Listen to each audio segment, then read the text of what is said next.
Hey folks, this is Bailey from Dank Wargaming. Hey, this is Heath with Team Table War Hawaii.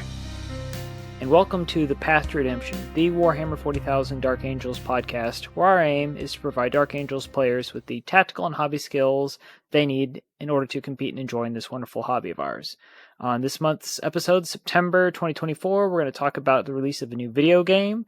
We're going to talk about some fun lists and how they match up with each other. Heath, we're going to talk a little bit about Space Marine 2. I heard you got some hours in. You gotta say it right.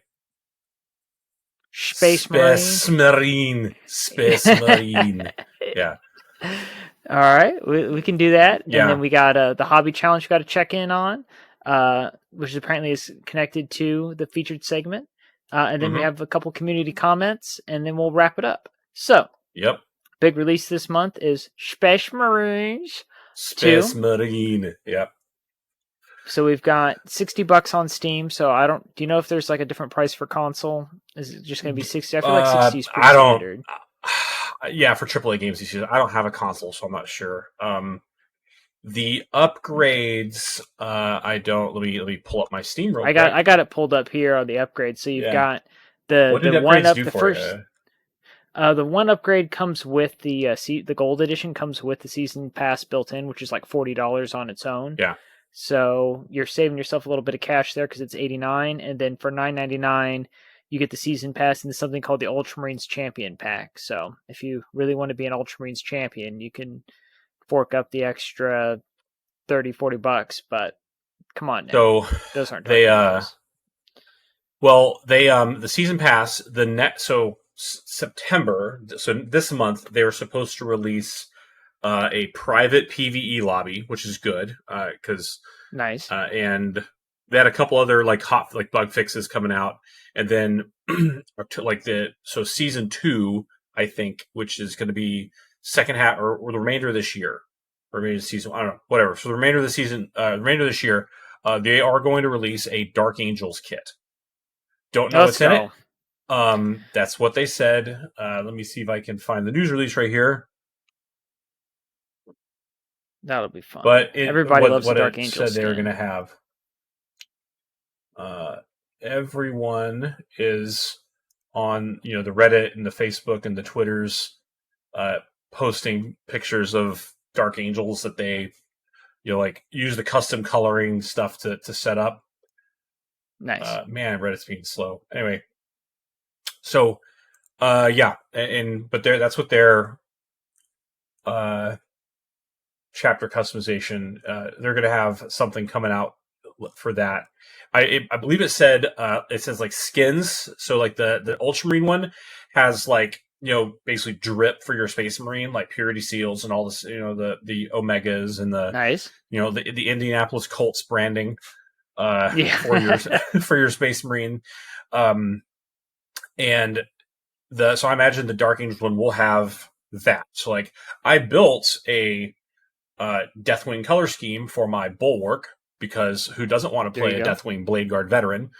But they'll have one that's like just here. This is it. And then nice. It did sound like they would have some weapon or like class type thing. So maybe you will actually get something different functionally in the game, which would be, I don't know how to plan on balancing that, but hey, I'm here for it. Let's see. So that will be the first thing that comes out for the next kind of major content release for Space Marine 2. I have played get like an actual Deathwing Knight, like Terminator, like you get like a Terminator. There are no Terminators in the game. There are Terminators, not to spoil, but there are Terminators as opposing forces that you have to play against. But there are no playable Terminators, and some of the stuff I saw said that the player base made their desire for that known, and the devs heard it and said they're going to work on it. So there it is. That's all we need. Yeah. Deathwing Knights and Space Marine 2. God. So yeah. Yeah, there we go. Anyway, it's awesome. A fun game. I've got 15 hours in it right now. I got the early edition, so I've been playing it since like week before last. And probably would have had more time in it if I wasn't down with COVID all week. You'd think that would be more video games, but no, I just kind of slept and read books for like half the week. So Yeah, no, I've had a great time with it. It's a fun game. It's a beautiful game. It will test your system. Nice. But you can get a lot of it. I've got an RTX 2080 in my machine. That's like top of line from 4 years ago, and it works just fine. Right. There you go. I haven't tried to put it on my laptop yet. We'll see how that goes. So. All right. Well, we'll double back around on that in a minute. Or do you want to get something else? Because I know we want to say that for the main feature, right? Talking about it. Or you got any last quick thoughts? Now let's keep going. All right. We're going to move on to the medalist. So Heath has done some awesome crunching for us this month, and I love it, where he's pulled up some of these lists. So I was looking, I had to be a little more selective, as we've talked about. So there are some people that didn't make the cutoff, and there are some that you might wonder why. And part of that had to do with interesting bits in the list / sample size, because I like to acknowledge people that are all over the world. Like we actually had a couple of Chinese players that didn't get, they got in top 10, but I was like, Heath, I don't remember the last time we talked about somebody in China playing Dark Angels. So let's get them on the show, or get their list on the show, talk about them, just so people know though, like we're a global force, right? Like Dark Angels are everywhere. We're in Germany, we're in Spain, we're everywhere. So we have some of that, but then of course some classic people are back, right? Toby's in here. John Lennon's in here. All right, Ben Jones, Jay Sebring, like the old standbys. So yeah, we have a lot of lists. We have 10 lists that we put up here, and just to help kind of like visualize it. So I went through and I put it all into a spreadsheet, and I know that y'all are going to be, some of y'all are probably Excel wizards, and don't come at me. Don't come at me about like how good my spreadsheeting is. But here's what I did. So first things first, I think we need to say that the default, like the standard list, start with John Lennon, right? Because he's kind of piloted. This is kind of what the baseline is, right? And everything is going to be some deviation from this, right? So you'll note that on this column over here on the right, this is just not a count of the total number of things, but like how many lists have this unit in it. So 2 things are a constant mainstay, and 1, that's the Deathwing Knights, and 2, that's the Apothecary Biologus with Fire Discipline, aka the Harmacist. Branding credit out to our boy Gerard for that one. Love Gerard. Yep. So so the Harmacist is in all of these, which means they're all Gladius, right? And then the Deathwing Knights, we're going to bounce between 2 and 3, right? So John, and then 2, 3, 4. So literally half and half are 2 units, and the other half are 3 units. So then, Azrael, the Eradicators, 3 jump back intercessors, 1 unit of scouts, the repulsor for the eradicators, inner circle companions, a Judiciar to lead the companions, then assault intercessors for Azrael to join, a unit of infiltrators, and that is what John Lennon brings to the table.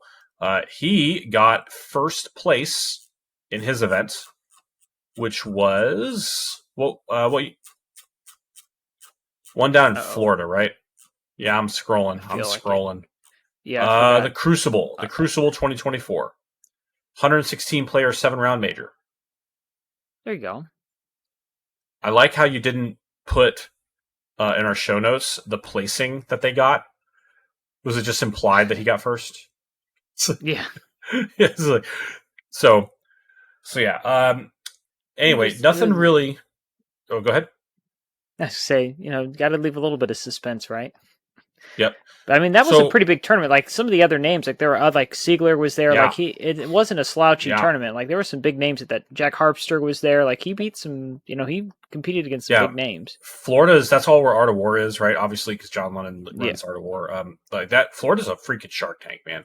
Other little bit of information to pull out of this is so the Repulsor has a las cannon on it, right, and a las Talon instead of the Onslaught cannon. So he's relying on the repulsor for his like ranged anti-vehicle shooting. And then of the Deathwing Knights, 2 have maces and 1 has swords. Okay. So there you go. All right. Anyway, so let's get, as I said before, this is just kind of considered the default, and everything is going to be some variation. Maybe you leave about 75% of the stuff the same, and 25% of it will flex. So, all right. Next one, Cam Hawkins. So Cam has what's different here.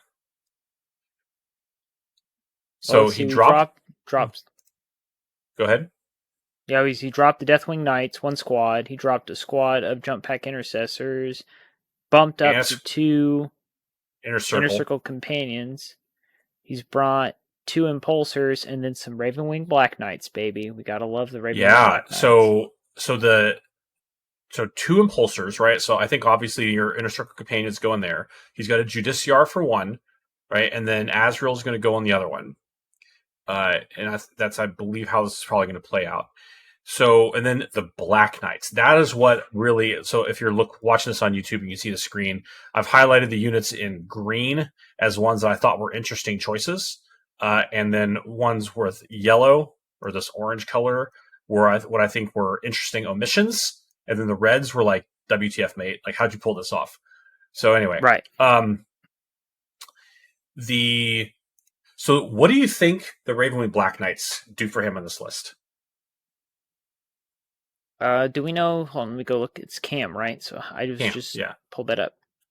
Cam did, sorry. How many of them? Is it a full squad? I don't think it is. It's a 3-man. It's a 3-man. I mean, it's fast. It's got big guns, and the melee isn't absolutely terrible.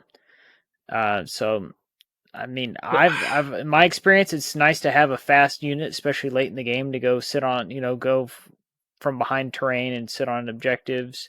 It's a 3-man squad late game, has enough firepower in it to bully small units. Like if there's like a single character trying to hold down a squad or an objective, I mean, a 3-man squad of those guys can rush over there, shoot at it, charge in, and probably kill it. Yeah.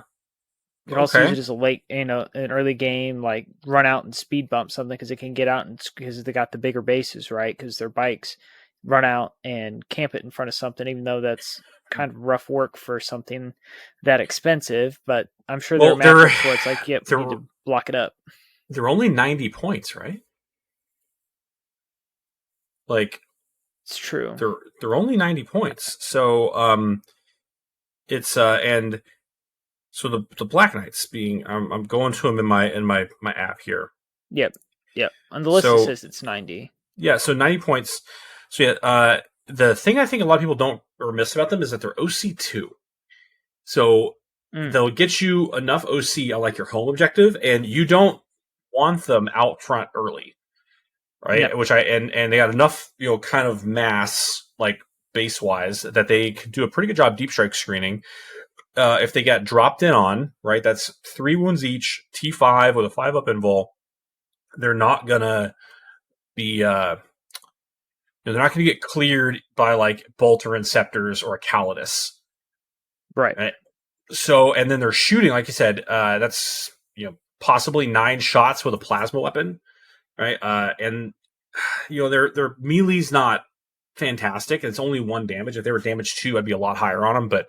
I think that they are, this is what's holding his backfield until he needs to push out and get it going in the second, in turn 3. That once again, and it makes the list more Dark Angel-y, right? Which I love.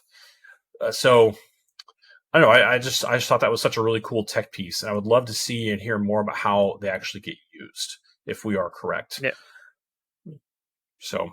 Also, I think one of the things about impulsors that gets undervalued or under thought about is that putting stuff in impulsors and just push it to a objective and then don't get out means it takes 2 activations to clear that objective.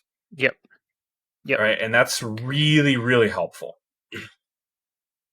Yeah, no, that's definitely like the secret sauce on transports because yeah, if you get out of the transport, then they just go, oh, well, I'll just shoot the thing that actually matters and leave the transport Yeah. alone. But yeah, if you make them waste a lot of time, especially because it's got an invuln save right with the shield generator, Yep. they could waste a lot of valuable fire trying to blow it up, and then just to get out, and then your guys are like, oh, now I'm out of shots and I'm not in charge range. It's like, well, I guess these guys just sit here, especially with the way scoring is now, right? With Yeah.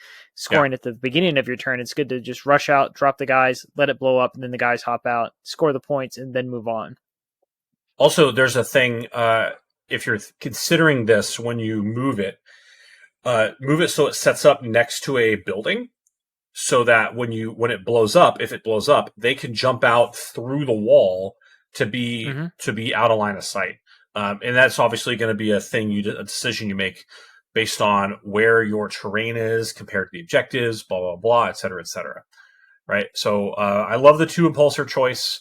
And and if they don't get dealt with, then late game they're running around behind enemy lines doing that kind of stuff, just tank shocking things, right? Toughness 9 still rolls a lot of dice. That'll get 3 or 4 mortal wounds on a tank shock. So no, I love it.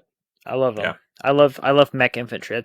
I used to be a Tau Fishes of Fury player back in 4th and 5th, so Yeah. I love mechanized infantry. I was a Fish of Fury guy in 3rd edition when I played Tau for a little while. So yeah. Anyway, okay. So next is Ben Jones. Once again, another common name around these parts. The core of this list is again the same, but we're back to 2 jump pack intercessors. Right, 1 unit of scouts instead of 2, which what Cam had, but the default is 1. Right, so here he doesn't take the repulsor for the eradicators. So what that lets him do is instead he takes a Land Raider Redeemer. Yay, Land Raiders! Mm-hmm. Then an Infiltrator and a Calidus Assassin. So it's again top to bottom. Pharmacist, 2 Deathwing Knight units. Azrael Eradicators, 2 Jump Pack Intercessors, 1 unit of Scouts, 2 Inner Circle Companions, Judiciar, Calidus Infiltrators, Land Raider Redeemer. This is the only Redeemer we have in this list of 10, but so I kind of the opinion here. I don't think that the Eradicators go in the Redeemer. What do you think?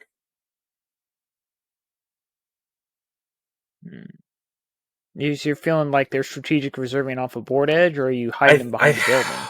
I think, depending on the matchup, you either strat reserve or you try them, depending on how your terrain looks. If you can get them into the mid board, like behind a wall, so they can step out and then get control a key fire lane or a key, like, can't really fire lanes because they're all 18-inch range. But the turn they're in Devastator Doctrine, 5 plus a d6 plus 18, right? Inch threat range. So they have a solid 20-inch threat range.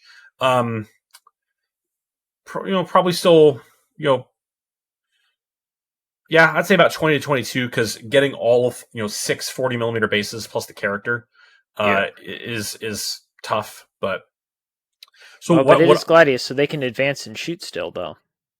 In that doctrine, yes, and starting them on the board would allow you to keep them in Devastator with your adaptive strategy.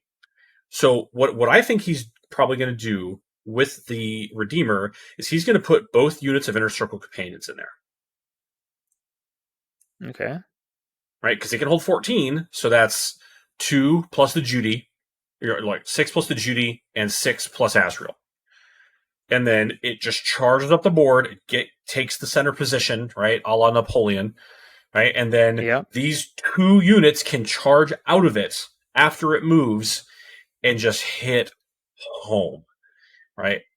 I think that's what we're seeing here, right? And that's good. So that's going to be good.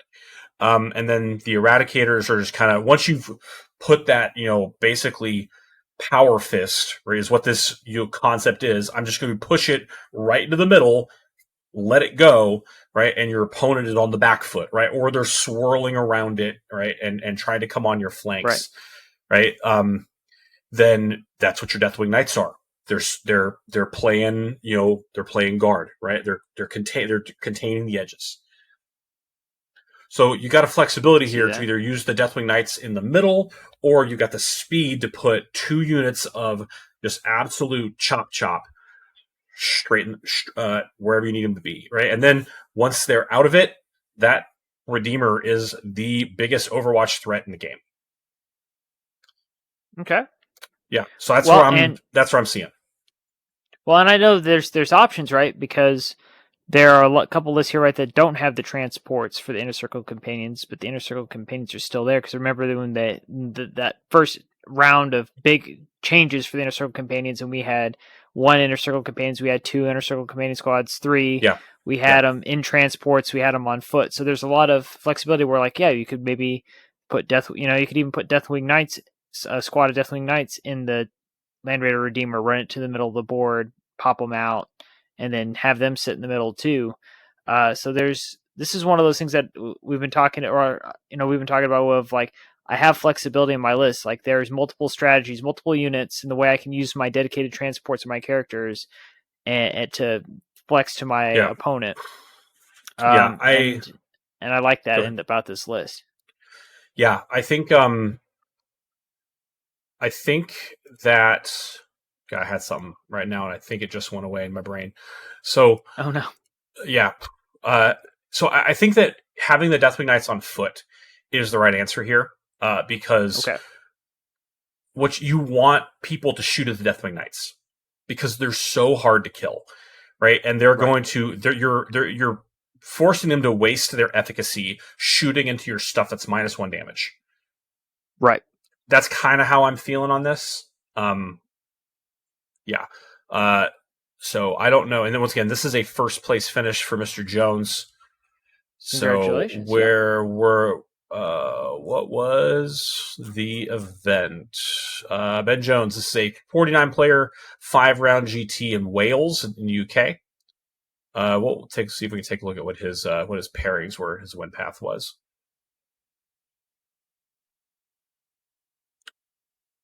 Thank you, by the way, for linking the BCP directly in the show notes. So it makes this a lot easier. Yeah. Oh, I don't know how I did. Oh, it was just that was part of the Goonhammer article. So thank Goonhammer for. Thank Goonhammer. Thank you, Goonhammer. Yes. Oh, was this a first place finish? This is not a first place finish. This is a 4th place. I think I misread that. So the first place, this was Stephen Box with Sororitas, as Stephen Box does. So, but it was a top table, I think. Yes, there was one where where Dark Angels player, I remember seeing where they were playing top table, but because of the way tournaments are, right, if you lose top table last round, you're going to drop down, depending on how big the tournament is, pretty far down. Yeah, his top table was against Stephen Box, right, and Box went 100, 191, 193, right, which is just nuts, dropping like 12 points in the whole freaking event, right? Or 14, like 16 math, right? But still, that's insane. Like, I can't do that. And like Jones had his loss to Steven was a 90. It was a 90 to 93 top table. Wow. And that dropped him down from pushing for first in winning position to 4th. And a generic Space Marine list went 2nd, and T-Suns went 3rd. Okay. Yeah. Wow. Anyway, that must have been a hell of a game. So there you go. Cool. I love it. I'm really interested. Kind of Warhammer you that's the kind of Warhammer that you like dream of playing. Oh yeah. There you go. All right. List 3 here, right? Sorry, my bad. List 4. List 4. Ryan Burns. What? You want to run it down? Yeah. So see, we got the Harmacist here. We got 2 Deathwing Knights. We got Azrael. We have Eradicators. We have a Repulsor. We have Assault Intercessors. We have the Calidus. We have Infiltrators, and then we have the Hellblasters. And then we get some fun stuff, right? We have Stern Guard, Big Pappy, Lion Daddy, RAP to James Earl Jones, and then the combi lieutenant.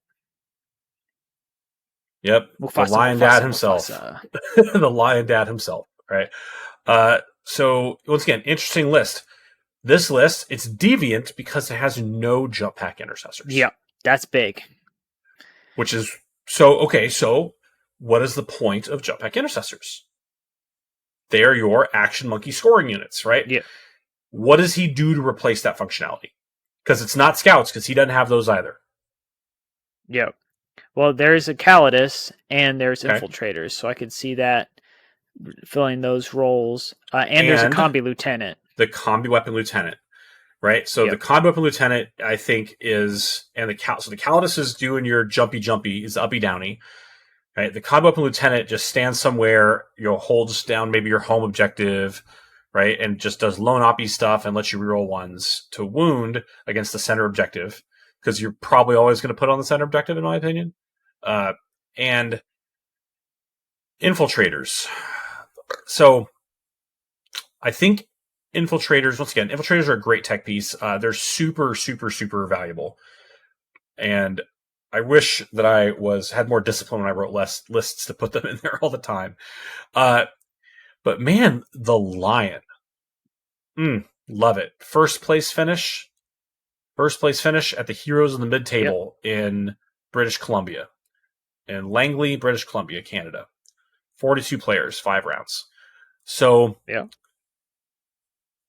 once again, I want to see... I'm always excited to see top-tier Lion play. I think, obviously, the Stern Guard are going to go with Azrael. That's the way this is going to work out, because there's no Inner Circle companions.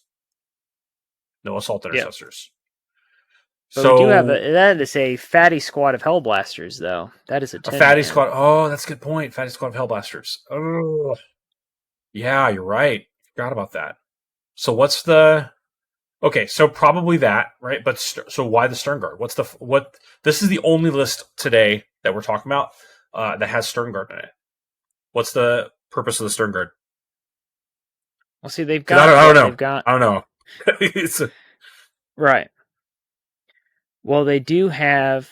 right, they have combi weapons, so they can get dev wounds on infantry, right? So they're anti-infantry. I don't remember the baseline data sheet off the top of my head. I got you. Stern Guard, 90 points, right? T4, 3 plus save, 2 wounds, OC1. So they have combi weapons, right, which are rapid fire 1. It's a bolter, right? But it's anti-infantry 4 plus and dev wounds, right? And they can they can take bolt rifles or Stern Guard heavy bolter, both which have dev wounds. They just don't have the anti-infantry keyword. Melee, I think the sergeant, they have 4 attacks in melee, right? And the sergeant can have a chainsword or a power fist or a power weapon. That chainsword gives him 6 attacks, which is nuts.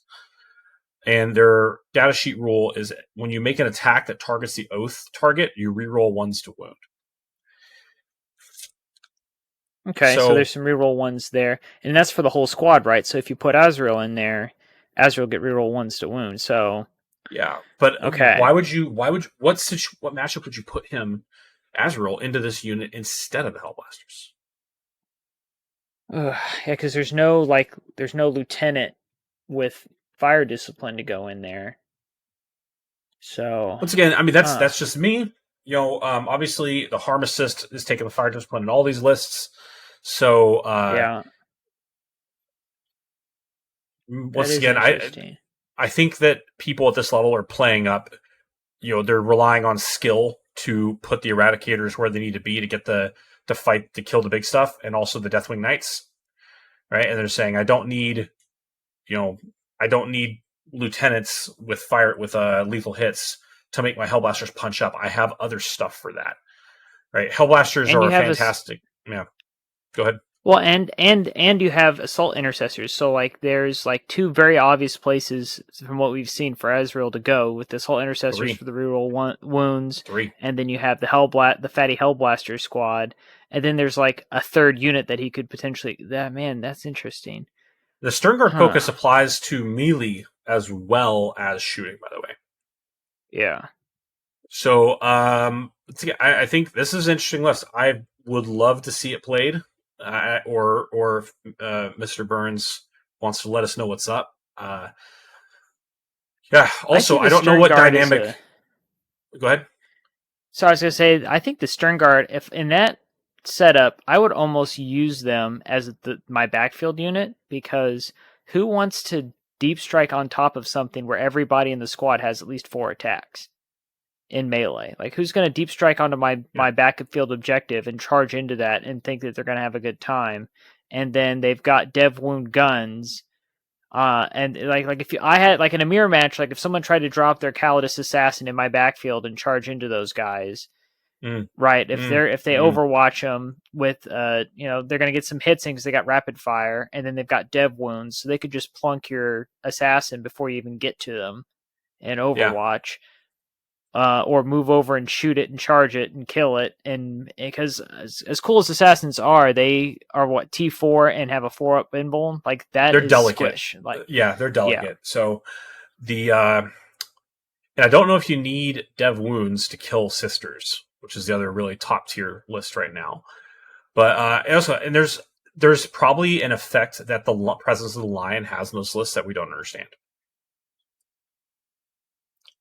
Well, and he needs and the lion needs a bodyguard unit. So what unit's bodyguarding the? I mean, is he running with the Deathwing Knights? No, the combo up lieutenant or the Deathwing Knights. Oh, that's they right. Both they both do the same thing, right? Do you need you'd have 2 lone op guys if like the matchup calls for him to run off by himself, right? Or you just shove him right up the gut with Deathwing Knights on either side, and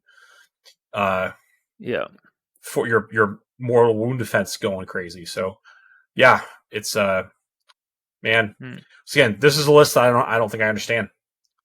Doing what I can, but does the Lion's +1 to hit aura affect you in any way with this? I don't think so, because the Deathwing Knights are going to be. I mean, they hit on 2s unless you're going into -1 to hit stuff, but I don't think that's the case. I don't think you really need it. Anyway, let's say please let us know in the comments if you have more insight on what this thing does. Anyway. That's interesting. All right, let's move on to our next first place finish, which is Mr. Olof Svensson. Right, this is obviously from Scandinavia. Yeah. So I don't know quite where, because I don't know the region. Malmo, so Sweden. Malmo game week 2, so southern Sweden. I'm good on you for knowing that that's in Sweden, man, because I did not. So yeah, I only know that because I love Zlatan Ibrahimovic, and he's from Malmo. That's the only way I know. Okay, gotcha. All right, big soccer guy. That's who he is. Just huge, humongous. Like think Calvin Johnson, but he plays striker. Like, that's kind of like the size difference he has over everyone that's trying to play with him. For y'all who don't know who Calvin Johnson was, that's going back, 10 years in the NFL probably, right? But like a 6'8" wide receiver for the Detroit Lions that just crushed people. Anyway, man, could you imagine him on today's Lions team? Good Lord. They would have won the Super Bowl. I feel so bad for him, because one of the reasons why he quit, right, is because all of his fingers got dislocated, basically. Like, his fingers, like, he has, like, his hands are just completely torn up from all of the tackling, all the catching, like, that's why he had to quit. He's like, I remember hearing an interview with him where he's like, I had to quit playing football because my hands, like, don't work anymore. That's a rough sport, rough. Man. All right, so Mr. Olof, here's what we got. So, our normal... So it's basically identical to the baseline, John Lennon. Yeah. Right? Until we get down, until we have scouts, right? So he's got 2 units of scouts instead of 1. And then no inner circle companions, which means no GCR, right? And with those points and no infiltrators. So instead, he's got... the full squad of Hellblasters. Love it. He's got Bolter Inceptors. So 1 unit of 3 Bolter Inceptors, which are a great tech piece if you can afford it. The Combo Weapon Lieutenant, the Gladiator Lancer, and a unit of sticky intercessors, right? So your baseline, objective secured intercessors. Yep. That are battle line, right? What, that you need for the new missions in Pariah Nexus. So yeah. And that being said, I think this is like there's a couple of lists that so like most of the lists have one, right? But it's not required by any means. Plenty of top performing lists are not taking battle line units. Like, oh, you're going to secret mission me? Great. I'm still going to score 90. F you. Right. Yeah. So. Yeah. All right. But I love the bolter inceptors. So they're very hard to find. A lot of DACA. It's got sustained hits, I believe, too. So, like, I mean, they can just spit. So not just sustained hits as well. It has sustained hits too. So a unit of 3 of them puts out a surprising amount of firepower, right? And they're like strength 5, AP 1, damage 2, and they're pistols. It's like every time I look at that data sheet, I'm like, why don't I have these in my list? I'm like, oh yeah, because they're like 100 and something points, right? 30 points, or I think Gerard. Well, speaking of Gerard, or somebody, him or Alan. Yeah, he keeps calling me out. I was like, bro, you got the points wrong. I'm like, yeah. I'm sorry. I'm sorry.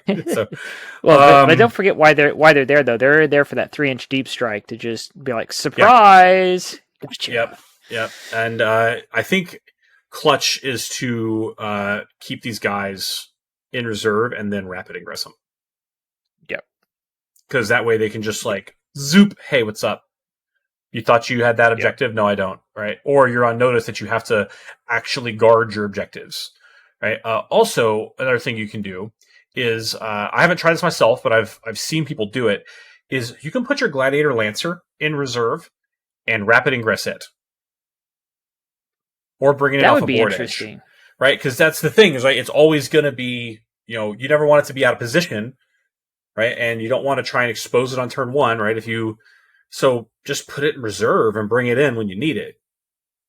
So I think that's a thing that, a lot of stuff about how rapid ingress works and what to do with it is stuff that higher level people really do well. So yeah. Well, and think about how many times how easy it is to like get null deployed, right? With where like someone deploys all behind terrain, you roll to see who goes first, you go first, and you're like, no matter how much moving and advancing I do, I can't shoot anything. So what's the point of having it on the board? Yeah. Yep, for sure. So, yep. Combi Lieutenant makes a comeback in this one, so we like that.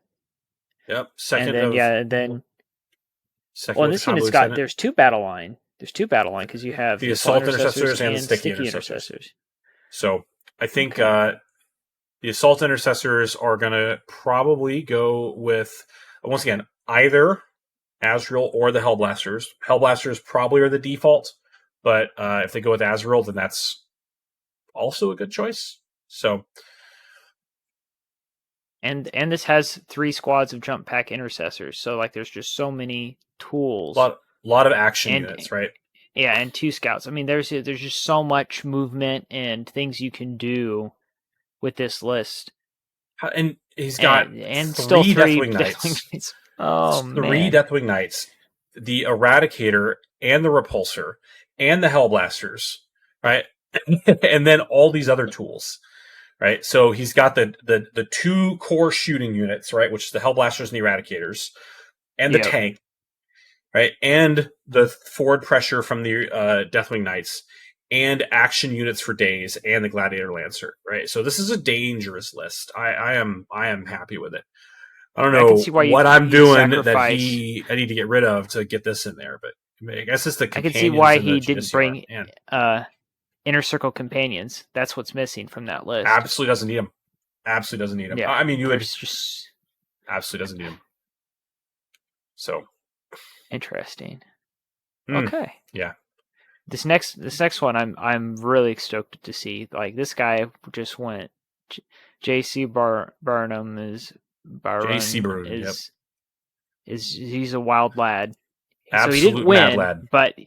but he gets points for like going crazy. So let's see, we got the Harm Assist, 3 Deathwing Knights, Azzy, the Eradicators, no jump pack intercessors, no scouts, no repulsor, We've got the Inner Circle Companions, Assault Intercessors, no Judiciar, no Calidus.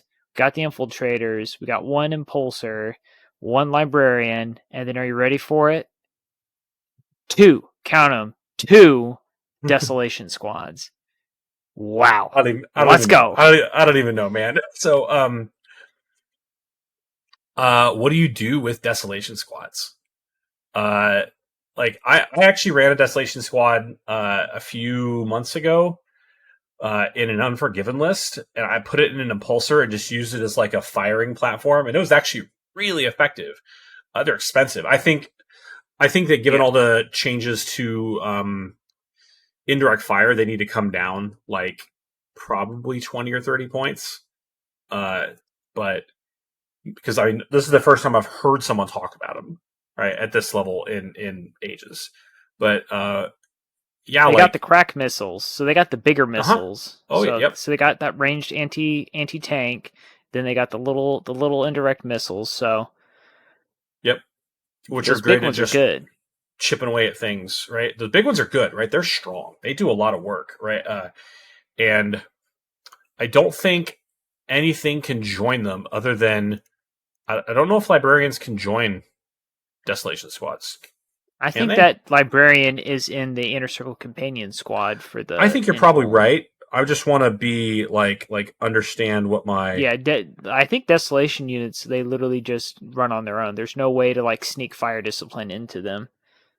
Well, no, apothecaries can join them.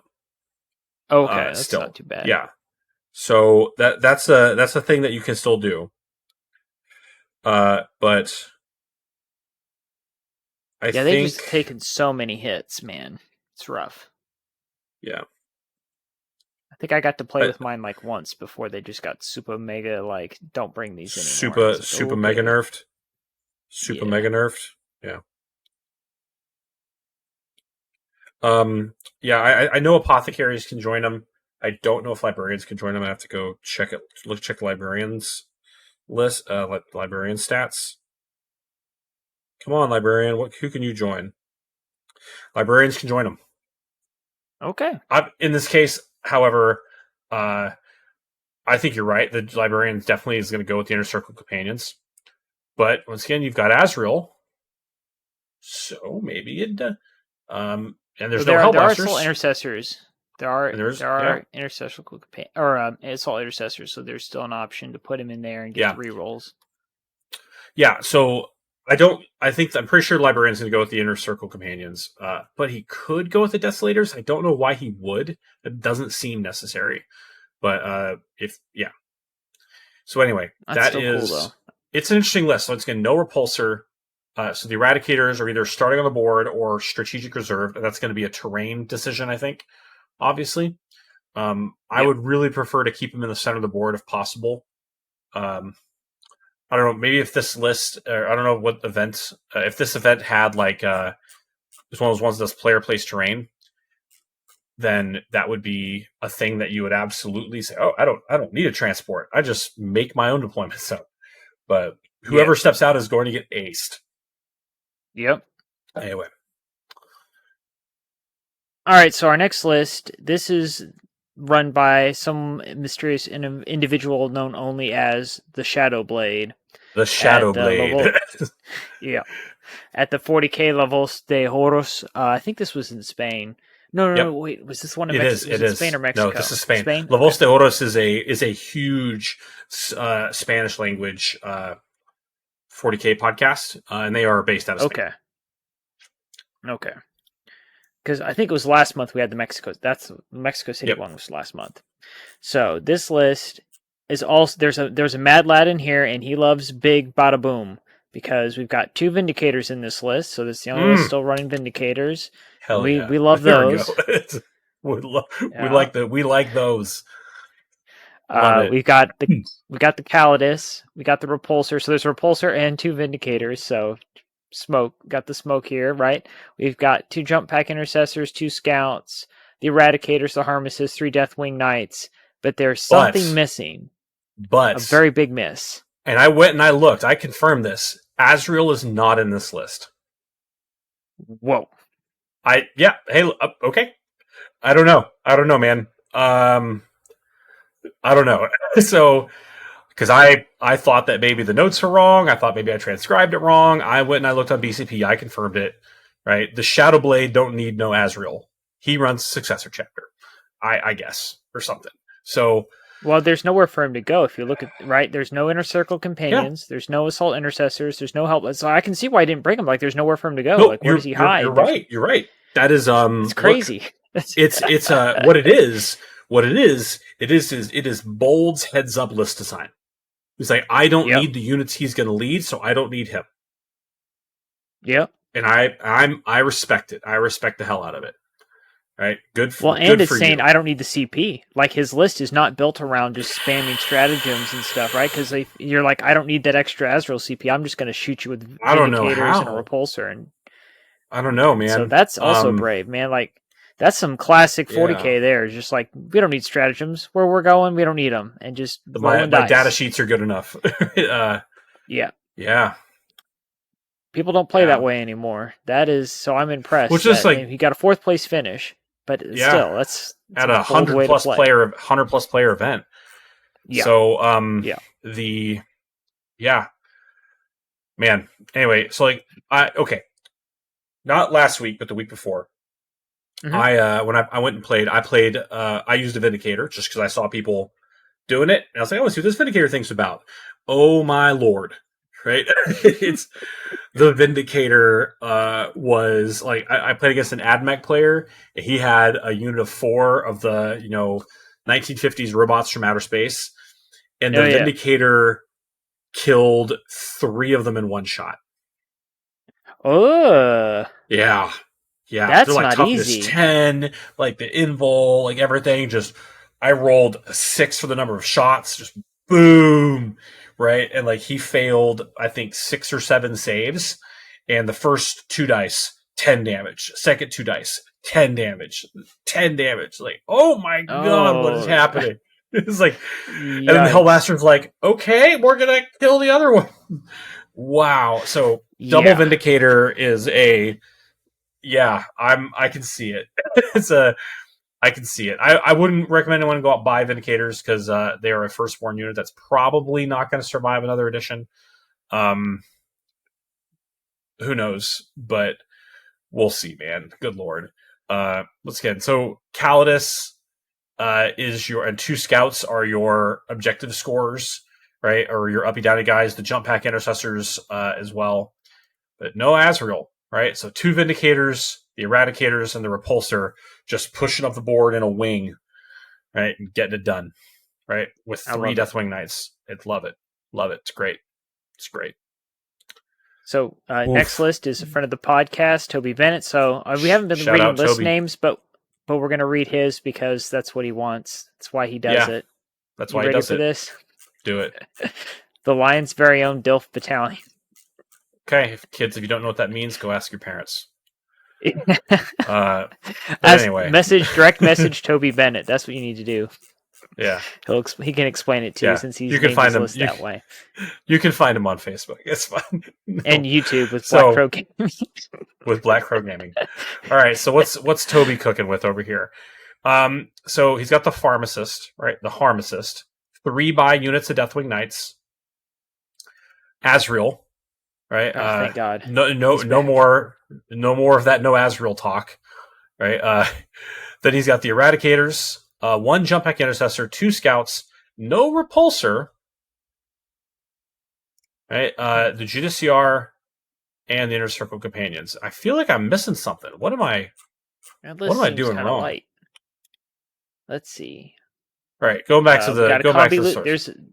There's a combi lieutenant in there. Oh! I missed Fatty the Hellblasters. Hellblaster squad. Missed the Hellblasters. So there we go. That makes sense. Missed the Hellblasters. There we go. Hey, remember when he said that he didn't need Hellblasters? I remember. Look, we've already Farm remembers. He's already recanted on that, right? But said that's one of those things you get from the season switchover, right? Moving from Leviathan to Prionexus. Hellblasters are good. Hellblasters are good. So, that being said, Hellblasters were only in 4 of these 10 lists. So, take that for what it's worth. All right. So, Toby got a 4th place finish, right, at a 30-player event. So, yeah, and I tell you, man, like, having 2 big threatening shooting units to go with the multiple, like, melee units, I love it, right? Because there's something you can't play. You can play around 1 shooting unit. It's way more difficult to play around 2. Yep. Way more difficult to play around 2. So, and yeah. Cool. I like it. I mean, we love it. We love Toby. So good luck next time. Try and get that big man. W. But I just went and looked at the tournament list. World leaders won that tournament. So, so the Big Choppy was in town. Big Choppy, and it was one of his teammates too. So first and second were Black Crow Gaming guys. So it sounds like there were some sharks in that tournament, in that tank. All right. So the last 2 lists here we're going to look at.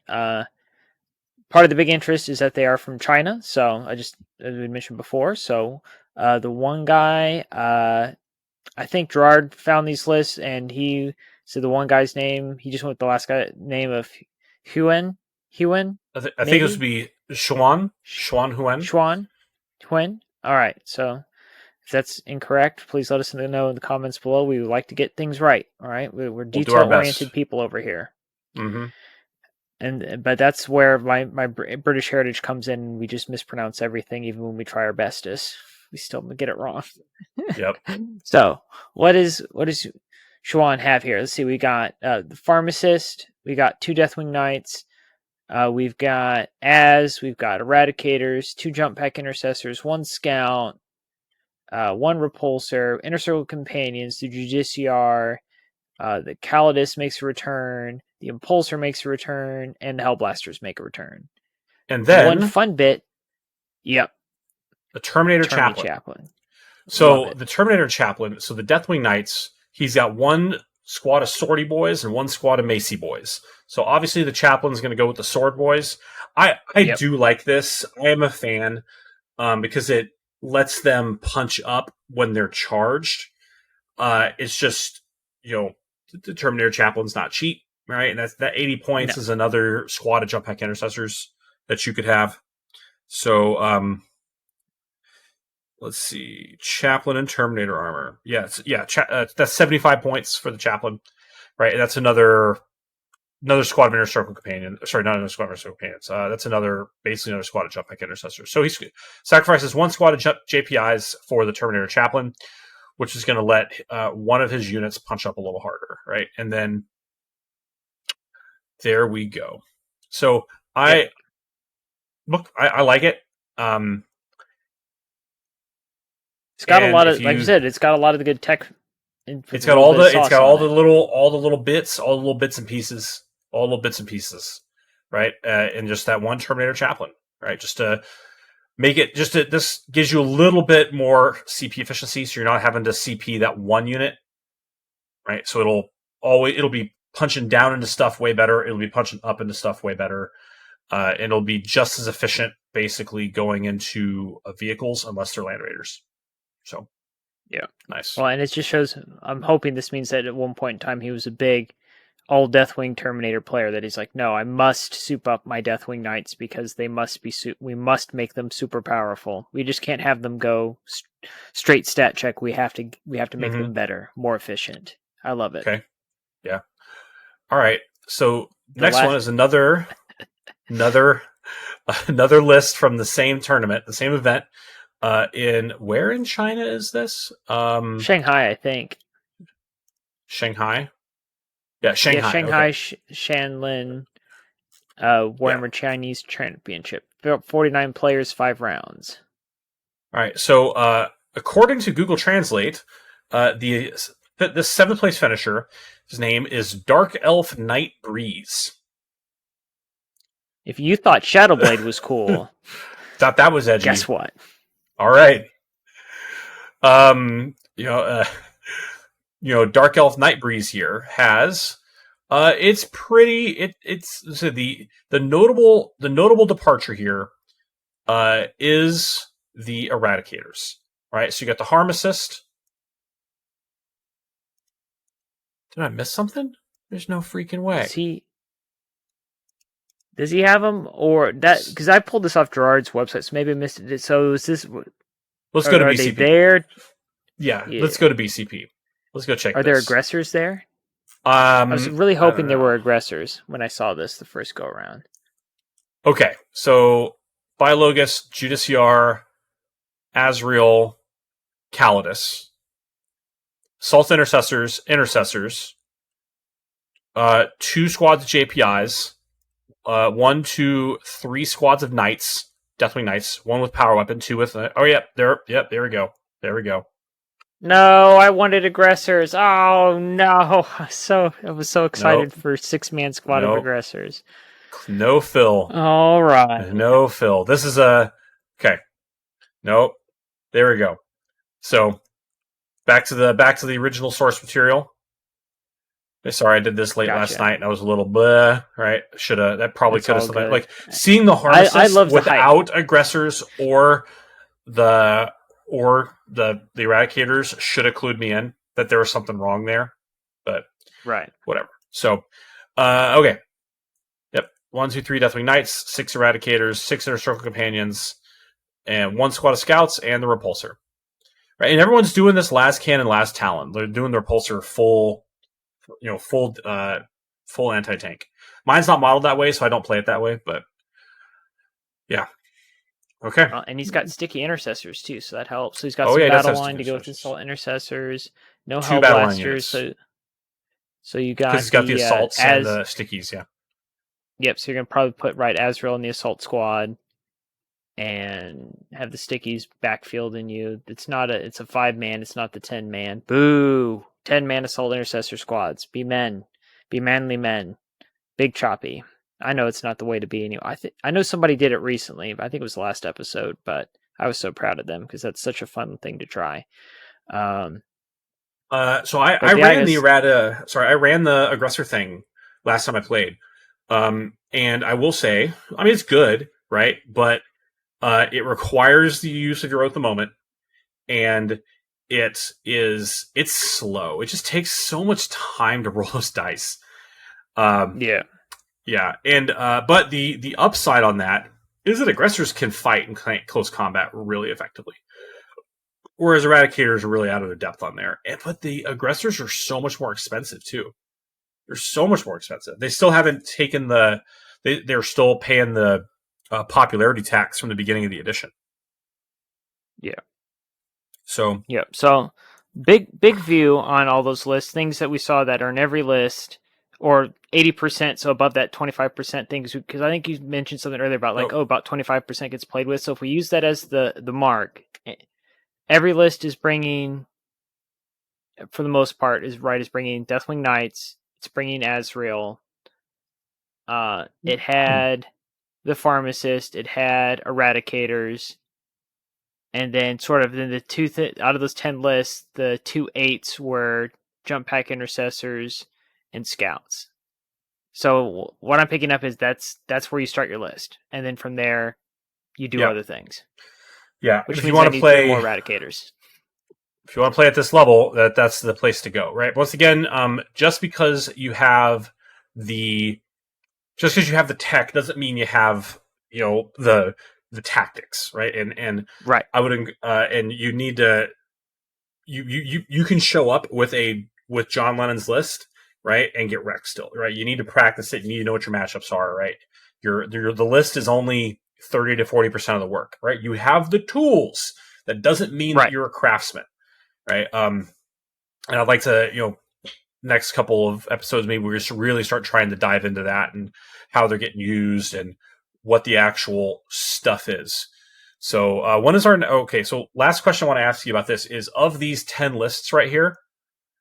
If you were going to take one and go play it, what do you think fits you the best, and why?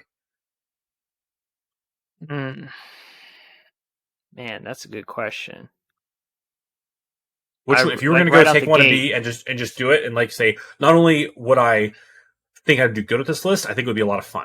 Which one? Yeah, out of this, we've got So I think as much as I like my speed and my jump pack intercessors, just the idea of them, I think I'm gonna have to take Ryan Burns just because I want to take the Lion and go smash stuff with him because he's so much fun, and there's just been so much done to him to make him not fun to play, but then he's fun to play again, and he just needs a little more piloting, right? The skill level, understanding his matchups, knowing when to go, when to hide.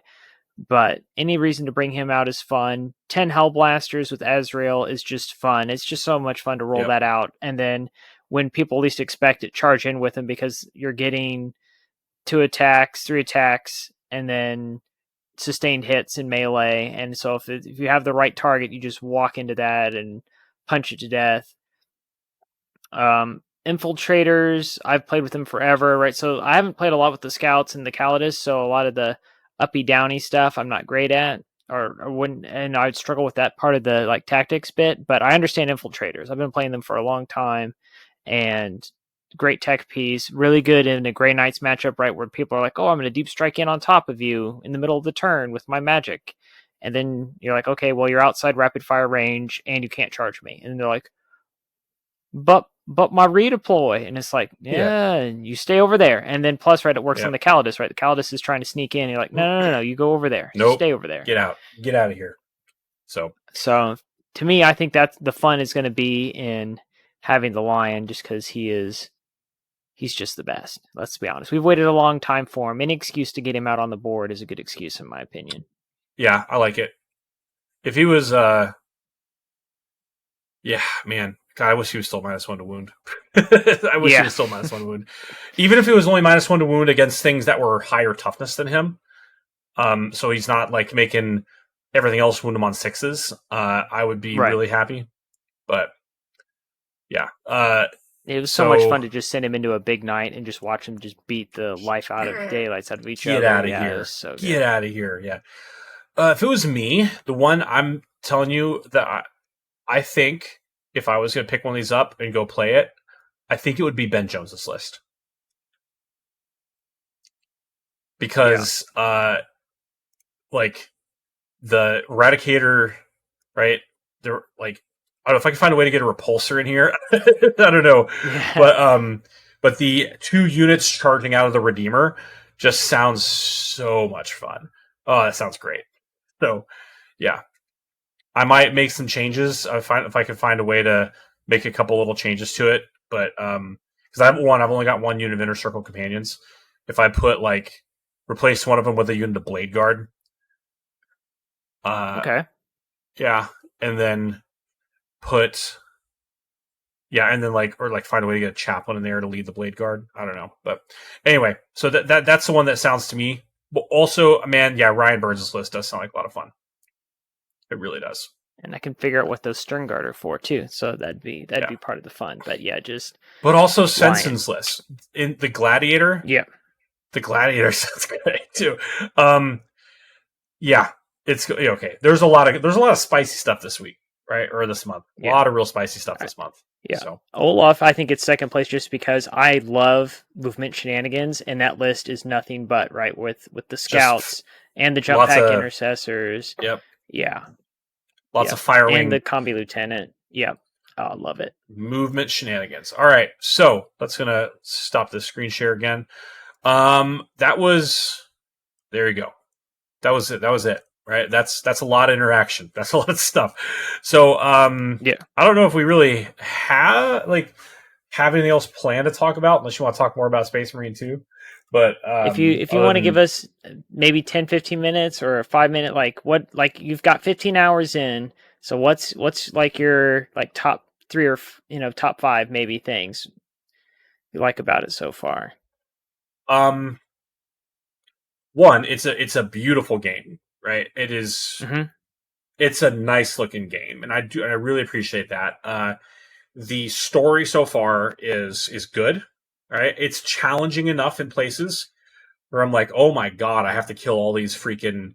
And it starts as a button masher, and then you start to realize that no, I do need to learn what these combos are, because the first time I ran into a Tyranid warrior, I got wrecked. right? Because they have a little thing where like they cross their bone swords and they're just tanking everything you hit at them.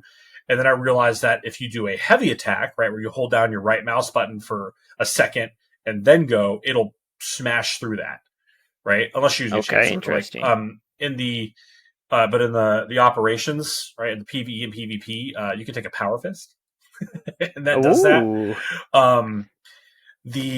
And every time, like, if hopefully most people played Space Marine 1, but it's a really different in terms of a third person shooter type of game, because it's not a shooter, it is a meleeer, right? If you're trying to shoot your way out of this, just no, because you get all your health, right? You regenerate by killing things brutally in close combat, right? So once you stagger a unit, right, you hit E and you execute them, right? And like you like you can, like, one of the common ones is like you grab a Tyranid warrior, put him into like a rear naked choke, rip his arm off, stab him through the throat with his own bone sword, and then tear him in half. Oh my God. And you're like, and you have to be efficient with it, right? Because if you take health damage, because you have like armor and you have health, and if your armor damage, if you don't take any damage over in 15 or 20 seconds, it will respawn, but your health damage doesn't come back unless it's like if you take health damage, it soft goes away, but if you perform an execution, you get it back. So there's no conservative kiting, shooting, hiding. No, you play Astartes as the God Emperor intended. You throw your body into the middle and you just get it done, right? And just, I love it. So you can initially just play a button mash, like, look at me, I'm killing stuff, right? But as you will develop some tactics, right? And realize what you're doing. Another really interesting piece is that the PvE side, right, where you're basically doing operations, they are actually part of the story. They're not throwaway like missions. Like in the first like phase of the campaign, you're going to do a thing, right? And you've got Lieutenant Titus, and he's got his squad, and they're going to do a thing, and like, well, we need a distraction, we needed this. And he tells the captain, he's like, what if we lure and trap this Tyranid swarm in this valley and burn them all out with Promethium? Just burn the whole thing. The captain's like, okay, I like it. He says, I'll give you 3 guys to go make that happen. And so you're walking to your Thunderhawk, and 3, rando Ultramarines show up, and Titus is like, you guys go do this thing. And then it says, hey, their mission, what they're going to go do, is available to play as a PvE operation. So when you go do like the main part, what is happening in the background is a playable part of the thing, but you just don't do it right then. You just go to play the operation to go do it. And and I thought that was a really interesting way to like keep those things as part of the story. Well, also what that means is don't play operations PvE is what they call it, is what operations is called. Don't play ahead of where you're at in the game, because you will get spoiled for some stuff. So I had to do that with one because some of my friends were on to play. And I was like, fine, I'll go play. I was like, okay, there's some stuff here that, sure, okay, but so yeah, yeah, that's rough. Yeah, but once again, I mean, yeah, you obviously like I didn't get spoiled any harder for stuff than I'd read online. Like, that any 40K game, chaos is going to show up, because it wouldn't be 40K unless that happened. And some of the stuff that like the executions are really great. There's another, so like, there's some sequence of combos you do if you parry successfully, like the first thing they teach you is like a Hormagaunt jumps at you. You get a little like blinking blue warning on the thing that's jumping at you, and if you hit C to parry it, the Hormagaunt jumps at you. You catch it by its tail, turn, just whap it on the ground. Just bam, and just explodes. Right. Or you'll That's catch it on cool. your, like, if you have your chainsword out, you will just catch it in mid-air with the chainsaw, just right through it. Oh my God, it's so great. And there's another thing. I don't know exactly what triggers it, but you'll see a little like blinking red target. And if you shoot in that moment when you see that, your character will just draw down, just bang, just basically blast somebody in the dome with whatever pistol Nice. weapon you have to hand, and it does extra damage because of the timing. And sometimes that's the only way to get through. Like I was watching my friend play yesterday, and he killed a Carnifex like that. Just block. Oh no! Run, I was run, gonna run! Just say, punch, punch, punch, and then it gets staggered. Just domes it with a plasma pistol. Kills a Carnifex. Like, yeah. I got to watch Um, one of my buddies yeah. play, and I was like, it'd be really crazy if you had to fight a Carnifex next, and then it came in, and then just the animations for its attacks, like some of the stuff, because I used to play Tyranids, I think we've talked about that, but like the little like shooty things, like the little like pot The, spore things in its back. yeah. I can't remember the name of those, but there's various like hive swarm things that. But to watch that thing pop off at you and start shooting like its back rockets at you, you're like, "Oh God, that looks scary." It No wonder was guardsmen just die. this game was written by people who love the game, right? Yeah. When I found out that chaos cultists, you don't have to shoot them; you could just run through them. Like if your Marina's sprinting and you run into a cultist, it will just explode. Oh my Ah! God, that's awesome. Right? Or if you dodge, you can like literally dodge roll, hit a cultist, and just pulp. Don't waste bullets on them. Don't. They're not worth it. So That is awesome. yeah. Oh Oh, God. So yeah. that's pretty sweet. The sound design is fantastic. The voice acting is fantastic. I'm only some ways into the story. I can't speak to that yet, but I am thoroughly entertained. I am thoroughly entertained. I would recommend it. It is a great purchase if you can afford it. So So then my question then is, from what you've seen, does this get you hyped for this new Amazon TV series where they're doing like an episode each of popular game oh, franchises? Space Marine 2 is one of them, and they have the voice actors from the game doing the voice acting for the episode. And look, so I'm so not. like, do you feel hyped for that with that? Yeah, I'm not one of those Okay. like Rings of Power or Wheel of Time defeatists. Like I'm always here Right. to see more content for my favorite IPs, right? And I like those shows, whether or not that raises or lowers your opinion of my taste in entertainment. I don't really care, but uh, no, I'm excited for it. It'll be good. So Yeah. My yeah, my opinion on Rings of Power is understand that the producers were hamstrung by the Tolkien estate, so you just got to take the whole yeah, they thing didn't with have a grain of salt. access. Like, They're doing the best they can. Um, yeah.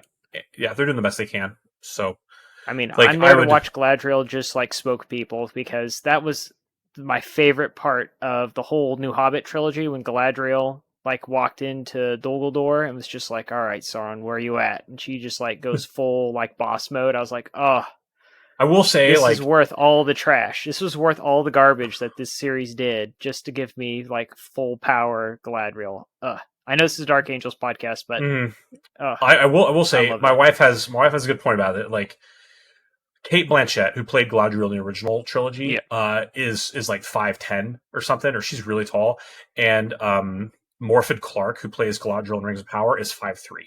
Right, so there's a Oof. bit of a like. I think she does a great job. It's filmed in a way that it doesn't really stick out to me, but you see her walking next to Elrond, and she's clearly a woman of very small stature. Uh, but whatever, right? So, Yeah. um, yeah. Anyway, so Space Marine 2, highly recommend. Go play it. It's why I didn't finish my hobby challenge, that and the Rona. But the PVE is fantastic. I've had a great time with it. Right, my friend group, we're all just on our Discord server, just Space Marine. I will say, maybe hold on. If I want to play this, I could show. I mean, and this is like a cultural phenomenon. Like my cousin that doesn't really play just plays online. Like as soon as he got this game, he was texting like, "Oh my gosh, dude, this game's so much fun!" Oh my, so like this is a huge deal for like the wider gaming community, not just 40K people. So it's exciting. If it brings people in to this game or into the hobby, right? Because they're seeing this and they're interested in it. I'm down, man. Like, let's go. Share screen window. I mean, what could possibly worse than going to another country and playing in the World Championships and like having a time with the boys and the lattices lasses and all that. Anyway, I'll show you like what I'm talking about here in terms of the way that everything is set up. Yeah. This is now a watch along. Welcome. Watch along to Dank to the Path to Redemption watch along. Cheers. How about the Vikings wrecking the 49ers, man? Like, come on. Feels pretty What's good. up? Yeah. So look at him, he's green. So anyway, so I was playing Operations Left, right? So this is my Space Marine this is a Bulwark Space Marine, I think.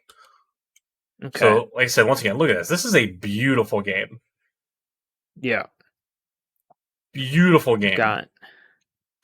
I forget that, like, the generic, like, the main Dark Angels thing doesn't have black shoulder pads, because I've always painted mine for over 15 years with black shoulder pads.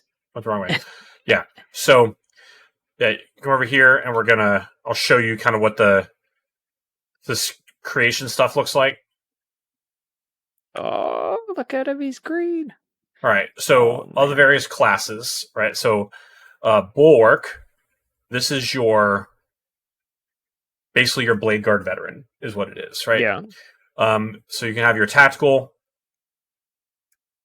Assault, Vanguard, Bulwark, Vanguard Sniper, so Eliminator, or Gravis Armor. Ooh. Now, so you can, when you go down here, you go to this Edit Armor section. So the DLC you get, right, comes in these armor sets, right? So you can see, like, yeah, I've got this standard issue, right? And then as you play various things, you'll unlock more swag. I haven't played enough to finish unlocking all the rest of this stuff. But, as you see, that guy's got a winged helmet, though. Well, it's I think it's supposed to be the Victrix Guard, like the Ultramarine bodyguards, right? But yeah, so this is cool, right? Now, obviously, it'll look a little different for each class you play. Now, if you go to chapters, you can go in here, and they have chapters pre-set up, right? You can just go in here and, I had to unlock it, right? And unlock it, it costs a resource, but it's not real money, right? So it's like you have this little like token resource, which you get by playing games and experience pretty much. You start the game with 200 of these, which is enough to unlock basically, let me show you. Let's look at the Space Wolves, right? So you open here, you have to unlock their iconography, and then basically 2 sets of colors. Okay. Right, and then that will basically get you the tools you need to have, right, that chapter's look. So, and you start with enough stuff to basically get 2 chapters. Is that a chaos? Is that a chaos star there, Heath? Hold on. It is. It was. Can you play Fallen? That's or is that going to be in that season 2 pass? Do you think? Well, I don't know. I don't know, but like it's organized by like all like first founding, unknown founding, DLC, right? Okay. Like, you go here, you can go over here, and they have chaos stuff, right? So it's like no, Night Lords and Alpha. Oh ho ho ho. So my buddy Colin, all of his stuff is pre-heresy World Eaters. Oh, nice. So that that kind of powdery white blue, yeah. So, but anyway, so that's kind of what this looks like, and how you do it. That's pretty cool. I went through, and this is what I customized to make a Deathwing color scheme. Nice. And so when you go into a custom, all right, you can basically all their color palettes are all the GW Citadel colors. Oh. So you know what you want. You can put it just So and you've unlocked I'm your so glad you iconography, thought to right? do this. Yeah. So Oh this is my the god. thing. You know, you don't have access to all the colors, right? You'll have to you have to go and you have to get each of the colors individually, right? And you have to unlock them with for example, White Scar and Warriors, like so. Is that I have to to get this color. You basically, I think they're locked behind various chapters, so I can't just go get all the colors. At least as of right now, that's how it's working. But anyway, so if there's a color scheme that you want, cool. And then you can go down here and you can change various things like what do you want to put on your right pauldron. Right now, my right pauldron has nothing on it, but I could put the veteran logo, Dark Angel's veteran logo on it because I went and I bought that logo, right? And so you can set and you can change the color of that, and it's a pretty powerful That's setup. nuts. Yeah. So I wish that I had a way to do the chest eagle a different color, but right. I don't. Maybe there probably is. I just don't know it yet. Maybe the breastplate. Anyway, so this is what the make your own chapter scheme looks like, and so far, it's what I've been able to do. Oh, hold on, that guy's got a different one. So there must be a way because that this is Salamanders, right? Right, but I'm saying the chest plate was different color in a way. Yeah. Now, when I went through and I set the breastplate, so you can also do quarter and half patterns. Oh, okay. Right, which is the thing you have to once again play the game and unlock. So, and there's stuff you can do down here. Now the shields get fancier with the armor with the various armor set packages. For example, I'll turn this guy. You can see what the various some of these look pretty dope. Some of them look pretty dope. That one's I'm into this. I'm into this right here. Yeah. So, and then once again, we're going to have the Dark Angel one come out in a few months, month to two, which is just going to be, we will do a review on that one. I guarantee it. So, as far as how this plays, it's great, right? So I've got, a power weapon, a plasma pistol, right? His, rechargeability is a chapter banner. You drop it and it recharges all your armor. It will also recharge armor for anyone around you. And that's cool. Yeah. You're heavy. You can take a multi-melta. You should. Heavy bolter. Or you can take a heavy plasma incinerator and gravis armor. It's basically a plasma cannon. This is yes. Look, just saying. It's there. It's a hard weapon to use. It's a hard weapon to use because it has a grenade arc. It's hard to use. It takes a lot of practice. Yeah, but I want that on the tabletop now. That why would you put this in the video game and then not put Gravis armor heavy cannon plasma things on the tabletop? Look how dope that looks, man! Come on, that is awesome. On. God, anyway. Holy cow! Anyway, I was like, that's not a chaplain, is it? And it's like, no. This plasma incinerator thing, just gotta have it on the tabletop. Having a heavy dude that can have a giant plasma cannon in Gravis, that is just so sad that this. I mean, is this a preview of what we're getting for 11th edition? Come on now, don't give me something in the game and then don't put it on the tabletop. Okay.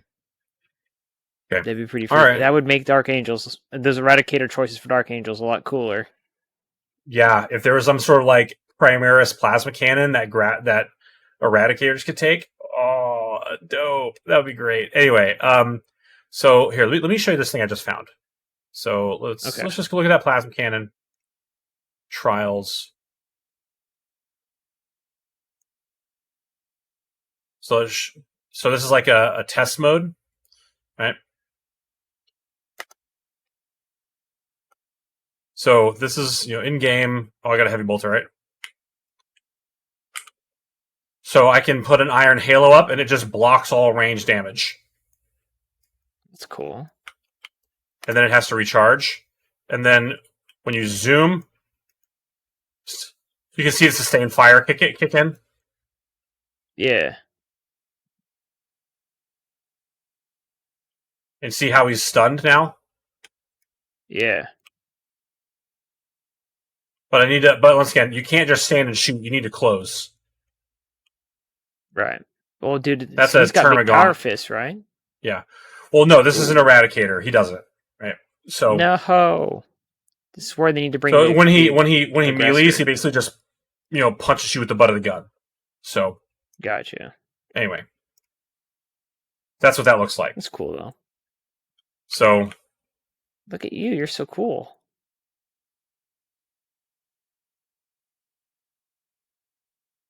Huh. There's different and this is what the bulwark looks like. Yeah. This is once again. This is just the trial. All right, come on, buddies. Go! Oh! Yeah! I forgot. I noticed that my butt, the gore, just builds up on you. So if you have the right armor, you just oh my goodness! Imagine being a Deathwing Knight and just being completely covered in gore. Oh my gosh, that is sweet. That little Hormigant doesn't know what's coming. Oh. And there's just pieces of Tyranids everywhere. Oh no. Yeah, there's that little blue thing you were talking. Oh, there's a. And I'm dropping my bandit. That's a Ravener. Yep.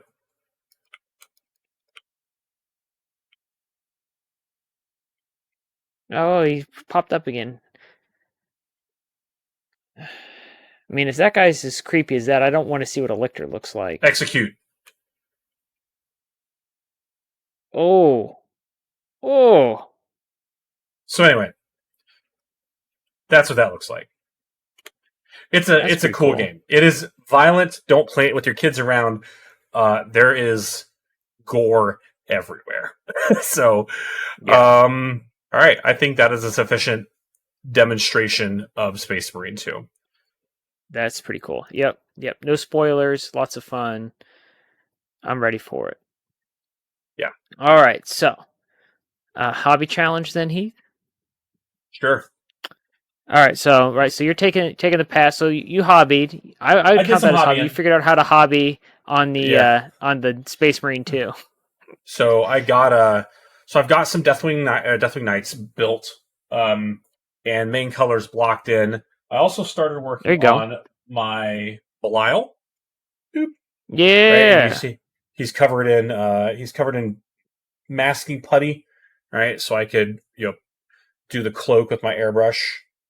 There you go. While that was working. What else did I do? I made a little bit more progress on my librarian. All right, so I got the colors. I'm not super duper pleased with how this came out, but as I watch, if you don't follow El Miniaturista on Instagram, you got to. So I was trying to go for.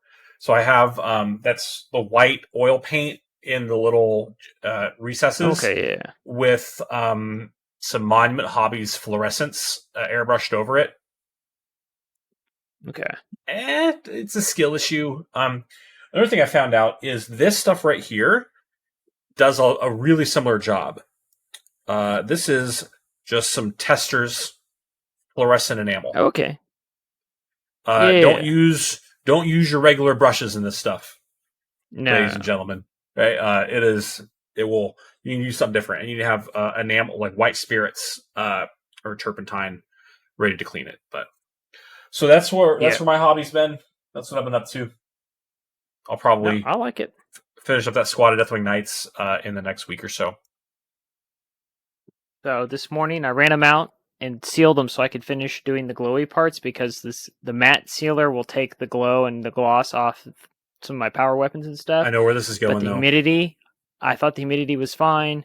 It was not fine, and it was also an older can of rattle stuff, and I think that was Oh, part of it. I used it the other day, and it wasn't an issue, but I clearly frosted bits of my jump pack intercessors, like on the gun, like it's pretty okay. bad and obvious on that plasma pistol.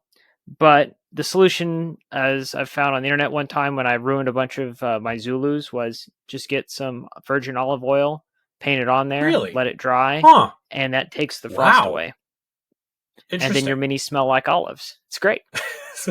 um, I know. I listen. We have a huge humidity problem here, right on the windward side of Oahu. It's like 80%. So I do all of my varnishing by hand with a brush. Oh, that's fair. So yeah. I have some of that somewhere too. Who makes Yeah. it? Vallejo has like a big tube of it you can get. Yeah, I use yeah, Vallejo gloss and matte. They also have a Yep. satin, which I like. I use satin more than probably anything because I don't want my stuff to Okay. be like glossy. To me, I have had some pretty good, interesting success gloss varnishing prior to putting down a wash. Because what gloss varnish really does, it's like it's a hard polycarbonate almost. Yeah. And it will change basically the surface tension of the model.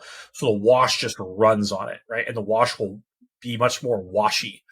And then you can, once again, change the reflectivity of the model by, Yep. putting a satin or a matte coat down afterwards. Like I have a squad of, tactical Marines I had commission painted back 20 years ago when that was cheap. Yeah. And he did a great job painting them, but they're gloss varnished and they look like light bulbs. They're just so shiny. But It's funny. yeah. Yeah, Anyway, I remember when I did like my first couple Marines and just did an all gloss, and I was like, nope, okay, never again. no.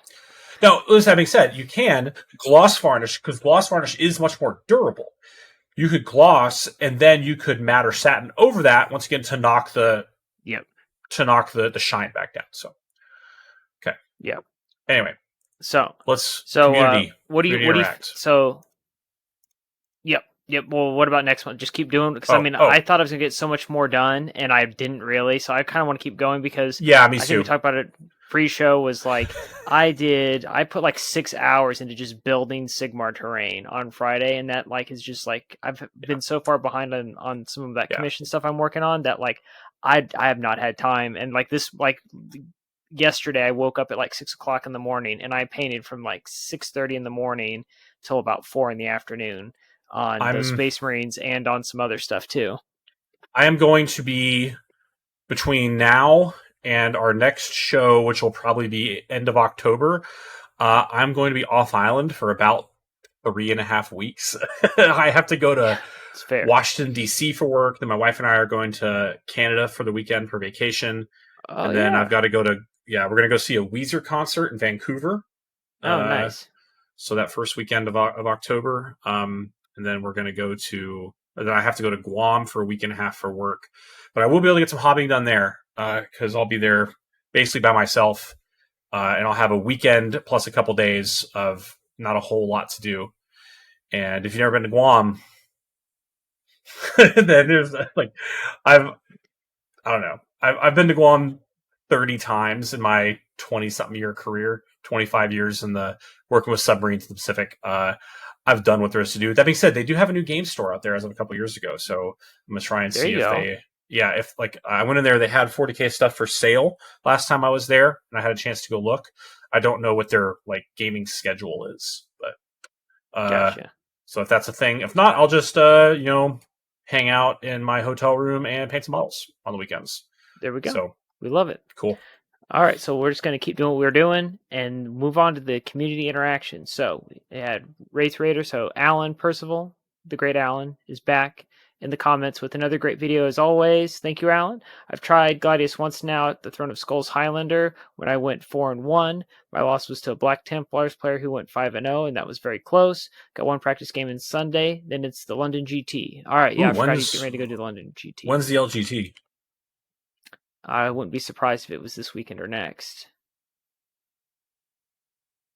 Wait, hold on. This comment's also old, so I'm checking right now. 27 to 29 of September. Wait, no, Okay. that can't be right. Can it? Yeah. UKTC. Okay. Do you know what a Highlander is, Heath? Yeah, I do. That's when you play you can't have any more than one of any unit. Yep. Yep. So for those of you at home that have never played that, that is a fantastic way to play the game and really show off your knowledge of your army. Because as we looked at the list from the meta watch, right, a lot of people are, we're spamming scouts, we're spamming Deathwing Knights, we're spamming Yeah, jump pack inner intercessors, and circles, then the format's JPIs. Yeah. like, Nope. yep, it's Don't do like, any of that. nope, you gotta bring something else. So that's where like some of the weird stuff starts. Like you get the weird list and some of the weird units come out because like It there makes you can only be one. go. It makes you go deeper into your playbook, for sure. And I think that Deathwing or the Dark Angels have access to that. Like you can have Inner Circle Companions and Blade Guard as your second, Yep, take into that, right? You have your JPIs and your scouts, right? Like Deathwing Knights, and then maybe Thunderhammer Stormshield Terminators. yep. Squad of the 5 of them, right? And then the The Lion. bikes. Think of all the bikes, all the Yeah, different kinds of bikes. yeah, yeah. So So yeah, a lot of fun. Samael with Black Knights. There's a like one like right now our play style is all about like just I won't say abusing because I don't think it is right. Alan had a great anyway. Moving on. Our list is about maximizing the efficiency that is the Deathwing Knight and the Inner Circle Yeah, Companion, right? Because that unit is priced where I don't think it's too cheap for what it does. I think 235 is good compared to what efficiency that a lot of other people get. And there's still you can mortal wound it to death it pretty easily if you need to, or just overwhelm it with -1, -2 shooting. But they are definitely effective, right? They are efficient, right? So 2 or 3 of those it's tough to deal with. So saying, okay, you can take one of those. That's cool. One, right? Then that makes you go deeper into your playbook and pull some other stuff. But having all the really interesting things we do, like I would probably go Black Knights in a command squad. Or I would yep. actually probably go Black Knights and Samael and then a command squad and what are they called? Outriders. Outriders. Yeah. Because they're all tough. That means now they're all 4 wounds, right? And that command squad makes them all OC3, right? And then there's just plenty of opportunities for now it's a battle line unit that's super fast. You got lots of opportunities for shenanigans. And anyway, I would like a Highlander. Highlander would be cool, but not Yeah. really a thing we're doing out here right now. So anyway. Well, and it helps freshen up if you've been playing the same list forever. It's a Oh fun yeah, way for to like sure. make everybody freshen it up.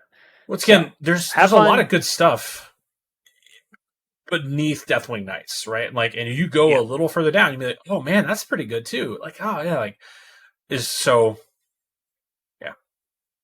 Give it a try. If you have a chance to go, please attend. You'll enjoy it. And good luck, Alan, at the London GT. He also says, FY, twice you said Inceptors are 110. They're actually 130. That's why you see them less these days. So, but we Yep. still see some Bolter ones. They made it to the list.